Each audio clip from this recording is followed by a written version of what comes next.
Once upon a time, I heard a story about a man that dwelled in the woods of Arkansas.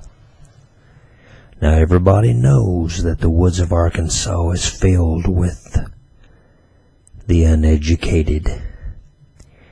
It's filled with the backward.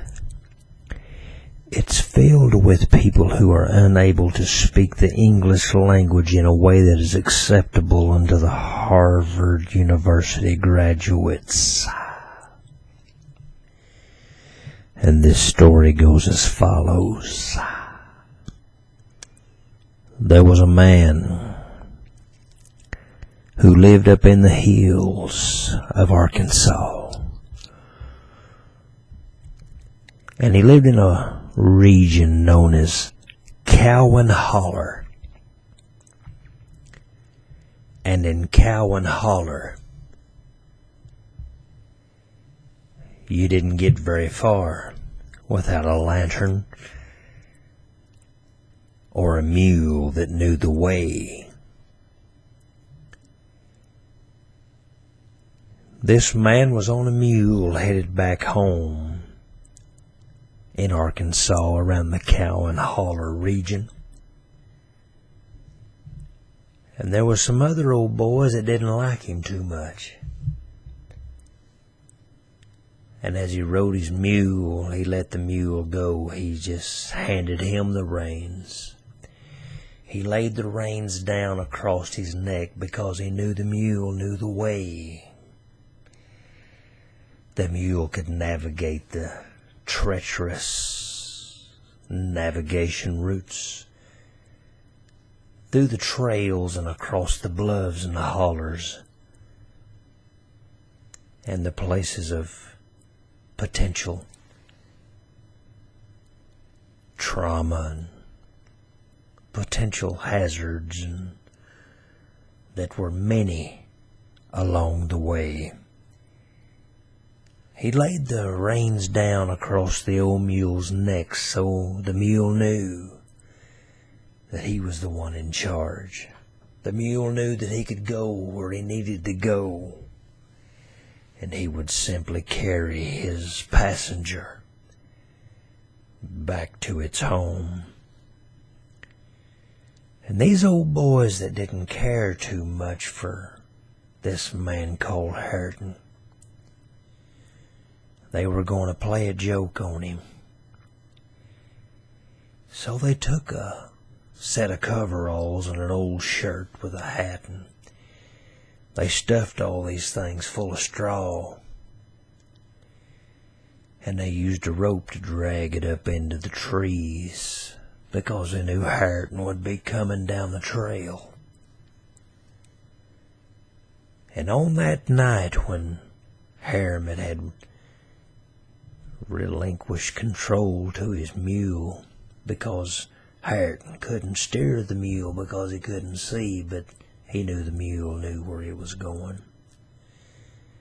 And he was riding along, and the moon was bright,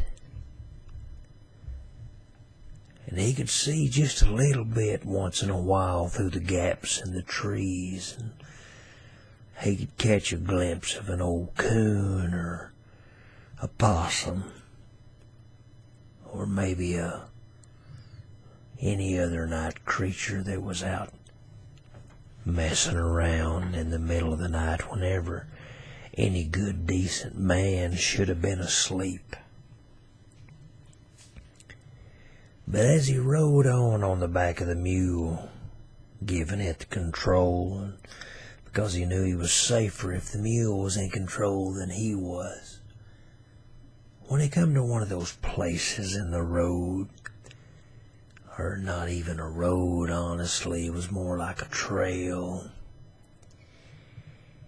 that's when the old boys that wanted to play a trick on Hairt'n lowered this dummy stuffed full of straw down in the pathway in front of him.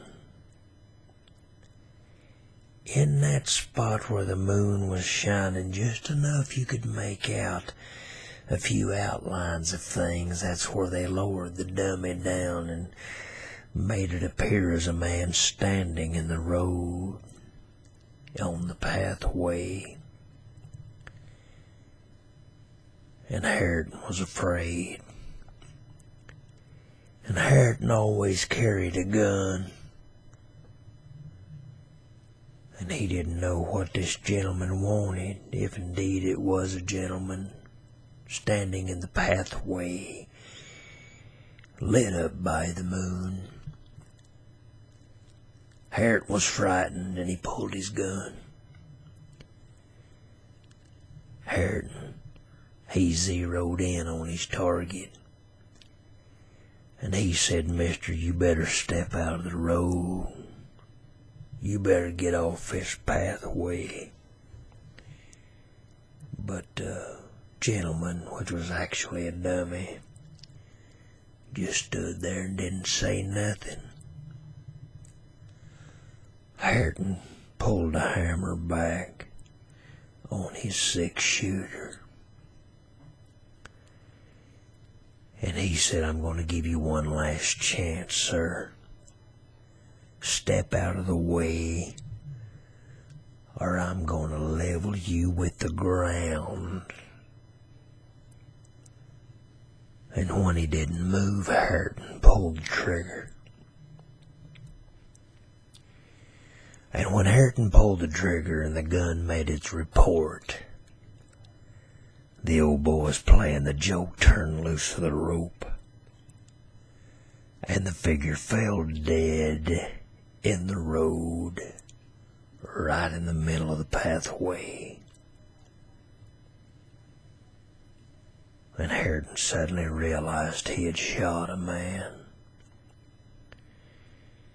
And he rode, and he rode, and he rode.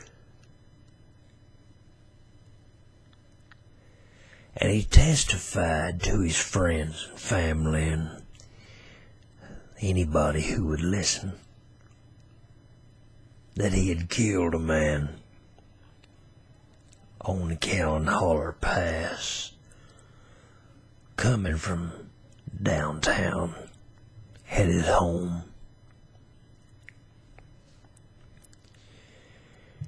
And those that heard the story became concerned about Hairt'n. So they ran up to the cabin where his daddy lived, and they banged on the door real sharp-like, and they continued to bang and bang because there was no answer. And as they banged on the door, they heard a shout from inside, and it was Hairt'n's daddy. And Hairt'n's daddy cried, "Leave me alone, I'm asleep." And then they shouted back through the closed door. They said, "Hairt'n just killed a man." And his daddy rose up out of the bed and said, "Well now, that's different."